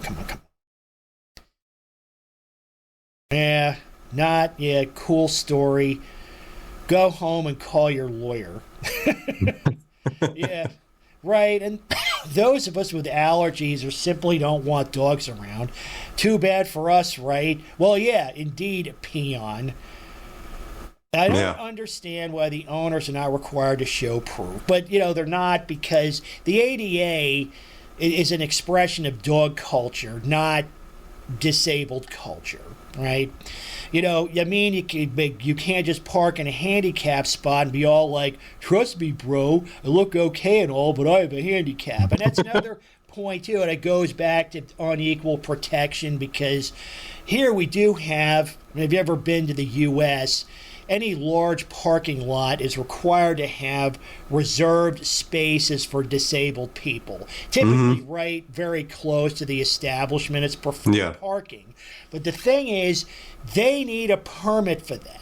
And lots of disabled people point that out. It's like, I need to get, I need a letter from my doctor that I have to go to the motor vehicles, and if they feel that everything's in order, they issue it's a permit. It's either a hang tag or sometimes even a special license plate. You can see you see a license plate and there's like a wheelchair emblem on it or image on it that indicates that that person is good to go. But the dog people don't have to do anything, right? They just service dog and it's in. Yeah. Okay. Trust me. Well, the understanding is that it's another example of how the system is rigged in favor of dogs.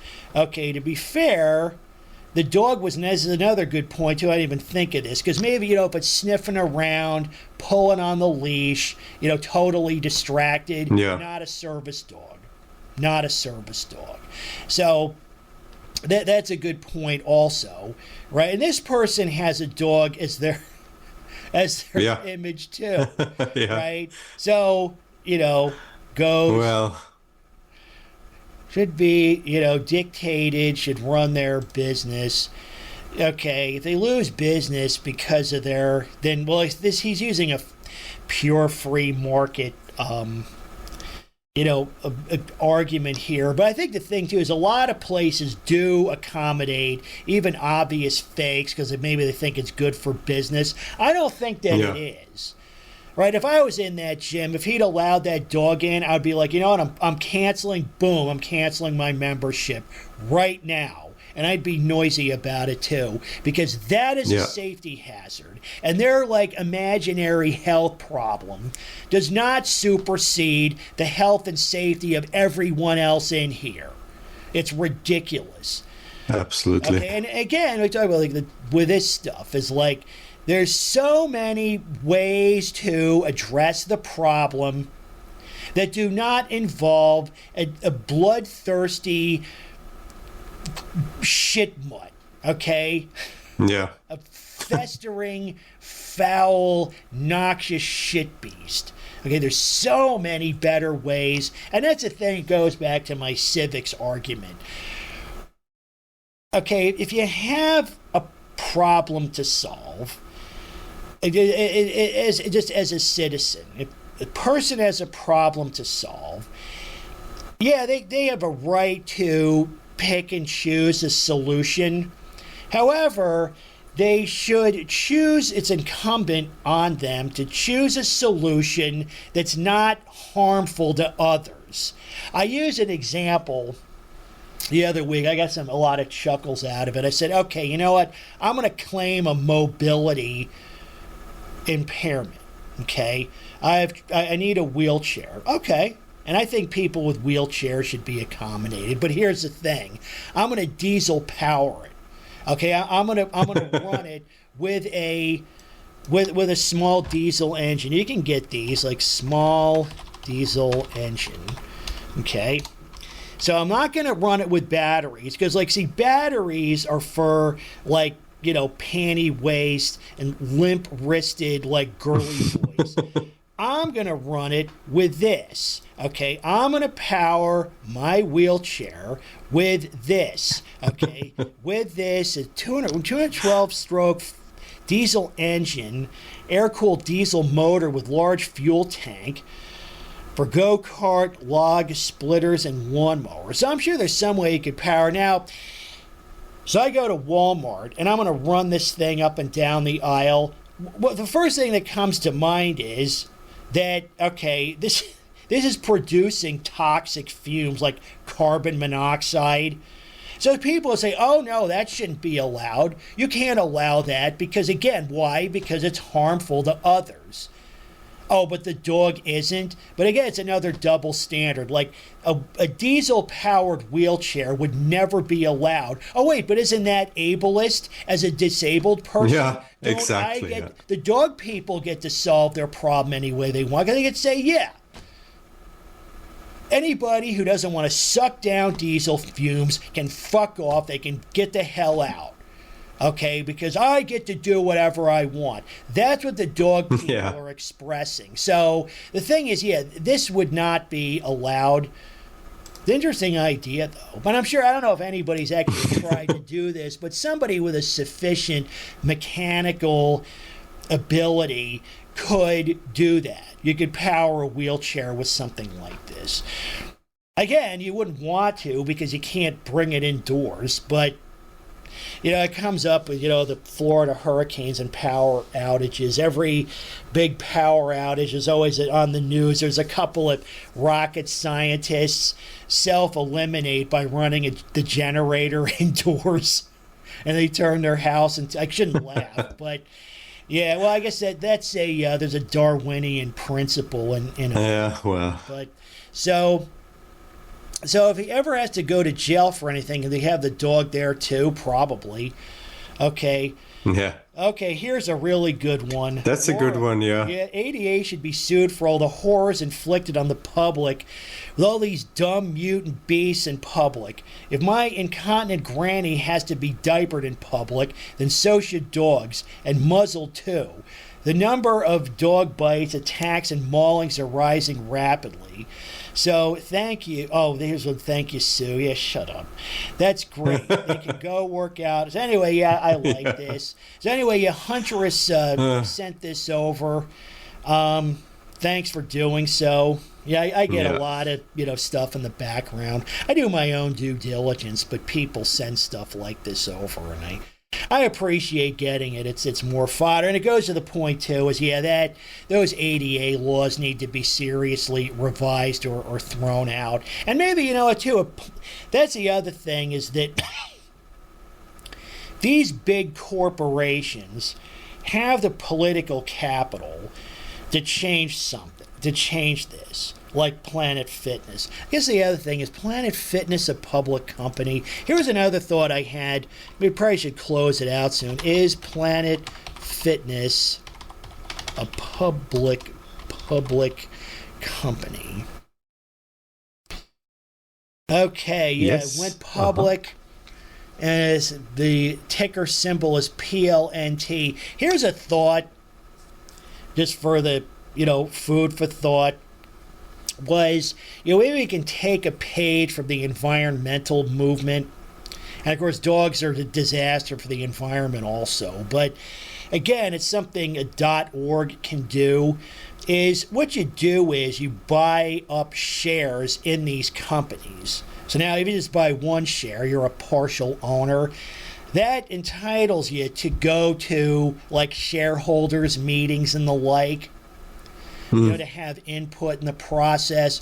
So what somebody could do is buy a share in, let's say like this company or the .org, right? You buy a share in one or more shares in the company. You go to the shareholders meeting and you say something needs to be done about these bullshit service dog laws, okay? Because this is, you can argue it all kinds of ways. These BS service dogs are driving people away. They're hurting our bottom line. They're exposing us to lawsuits, which further hurts the bottom line, because if there's an accident and they get sued, okay, maybe the insurance pays it, but then the insurance rates go up. It drives other people away. Okay, to accommodating this troublemaker if 5 other people quit, that's a net loss. So I said it's bad for our bottom line, it's bad for our public image. Plus, we have, an obligation to provide a safe workout environment. Now that's being trashed by these, service dog fakers. We should go to Congress and ask for a change in the law that's perfectly reasonable. Okay, and you bring up a lot of these other, why does that keep doing that? There's a lot, people make a lot of good points in here. So what are we on? Yeah, we're coming up on 2 hours. Take everybody's, in practice, it boils down, you have to take everybody's word for it. And people lie, but probably the best one I saw in here was that the dog's not shown. So yeah, if it's like yanking and pulling on the leash, yeah, you can call bullshit. Like, no, that's not acting the way a service dog should act. So it's fake. And it's like, you know what? You want to sue us or sue me? Go ahead. We're going to prove you're a fraud. You can counter sue also. So, yeah. Nothing is being abused more than the service animal thing. You have a real issue in a real service dog, get a certification. Well, the thing is, they don't know that, like, certification from who? Like the Mickey Mouse Club? Mm-hmm. This aggressive stand is usually what people do when they do actually not have a service dog, but want to push their fifi through. Again, the part where proof is not required is a part that truly makes no fucking sense. Well, they say it's ableist, but again, that argument only comes out when you're talking about dog people. If it's whether it's the handicap tags or something else, or again, people whose handicap is their allergy to dogs or whatever, those people can, drop dead somewhere. They don't matter. Shut up. Great. So go home, call your lawyer, and sue. You're right. They should have to show proof. I own some fast food restaurants. We had so many people are full of crap when bringing in what they claim is a service dog. This is so soft. If all those problems to stay out of the gym. Okay. They say, well, the ADA, actually it is enforceable. I mean, and you can sue under it too, because again, like with the barking stuff, right? The county ordinances and tort laws, even though they're kind of related, those are two different things. So again, if the county says, oh, there's no problem here, you can still sue for private nuisance. So That's kind of a small white pill. Okay, a hoity woman walked in with her pocket dog. Sitting the dog on the table and putting, well, that's the thing, is that's prohibited as per ADA rules. Yeah. I told her to leave and she created a scene. The dog ended up biting a child. That's the other thing, too, is, the proprietors, like with a gym example, if the dog knocks over somebody doing squats, they're going to sue everybody. Like I said, I've been part of the civil litigation process, and a lot of times, like personal injury cases, they sue everybody involved. Everybody. Yeah. They might even sue the manufacturer of the gym equipment. You say, what do they have to do with it? They sue everybody. Everybody, even remotely involved. I remember back in New Jersey, there were cases involving swimming pools. So, like, let's say you get a situation where, say you've got a rental house with a swimming pool, and let's say the tenant it's fenced in, but the tenant forgets to close the gate. So a neighborhood kid wanders in there, falls in, and drowns. So, the government may or may not rule it. Okay, it's an accident. We're not going to arrest anybody. But what happens is the kid's parents, who do they sue? Well, they sue the tenant. They sue the owner. They sue the manufacturer of the pool liner. They sue the contractor that installed the pool. They say, and it doesn't even stop. They sue everybody. So I think that this problem can go much farther than just the dog owner or the establishment that allows it.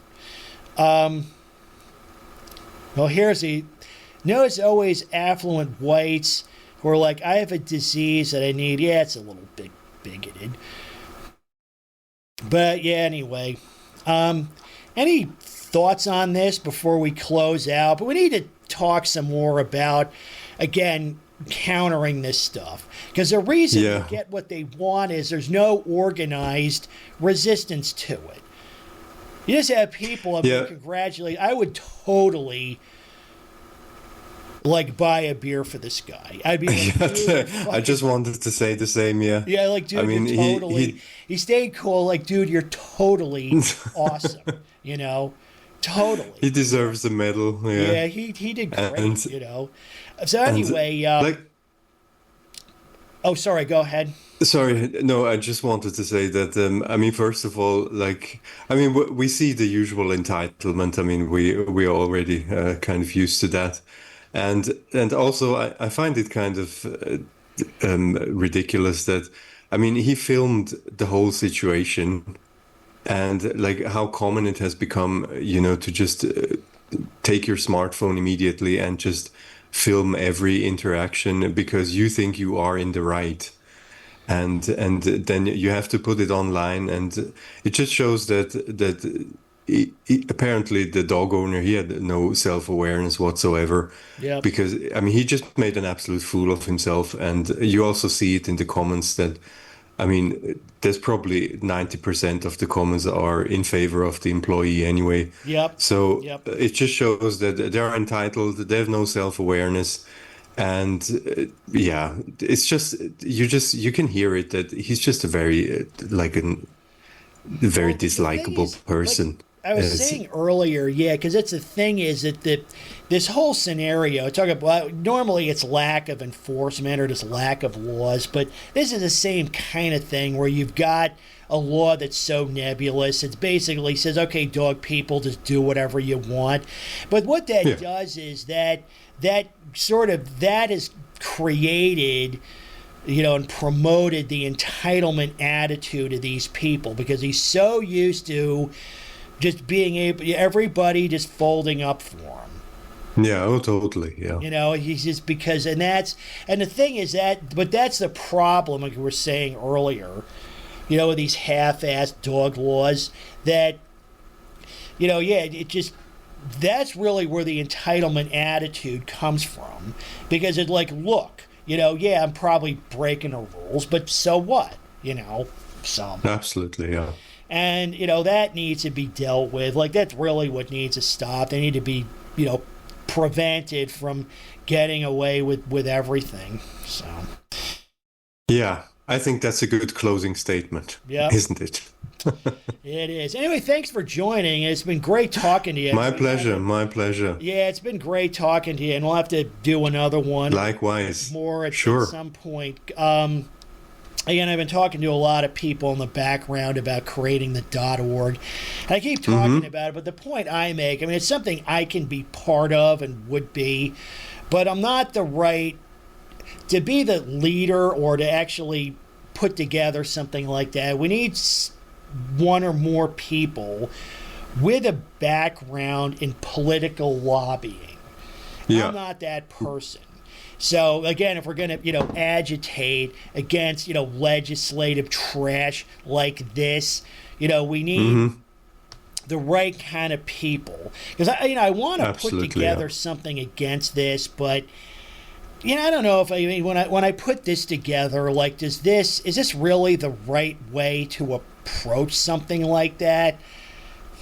I don't know. So. I can say, look, if you don't change the laws, I'm going to run against you in the next election. You don't want that, right? Because that's the thing is, this is another probably like 90-10 issue, or it probably is at least a 70-30 issue. So, anywho, I think I'm going to I'm going to wrap it up. So, this is Animal on Control. As always, people first. Thanks for joining, man. It's been great. Thank you for the invite. You take care now. All right. Catch you later, man. Sure, bye. Bye-bye. Take care.